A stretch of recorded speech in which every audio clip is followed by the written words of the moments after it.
खेसारी लाल की एक और गाने पोस्टर आ गया है। इस वीडियो में शुरू से लेकर अंत तक बना रही है हमेशा ऐसा वीडियो न्यू इन्फॉर्मेशन जितना जल्दी लाने को मैं प्रयास करता हूँ आप लोगों तक। खेसारी लाल का गाना का पोस्टर है जिस गाना का नाम है सरसों के तिलवा। सरसों के तिलवा एक गाना तो बवाल और धमाल भोजपुरी इंडस्ट्री में मचा रहा है। बात करें कि इस गाने को गाएं दबंग स्टार खेसारी लाल और शिल्पी राज।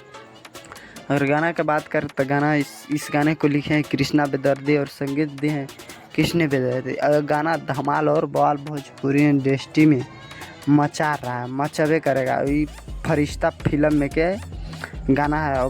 एक गाना भोजपुरी इंडस्ट्री में बवाल और धमाल भोजपुरी इंडस्ट्री में मचा के रख देंगे। वैसे खेसारी लाल तबाही मचावे करते हैं हमेशा और मचाते रहते हैं। तो खेसारी लाल के एक और गाना है जिस गाने का नाम है सरसों की तला। ये गाना का बात करें तो गाना कब आएगा था 18 तारीख के सुबह 6:30 बजे, मतलब 6:30 में आ जाएगा। और हमेशा ऐसा वीडियो न्यू इन्फॉर्मेशन आप लोगों तक देते रहता हूँ। पूरा वीडियो देखने के लिए धन्यवाद।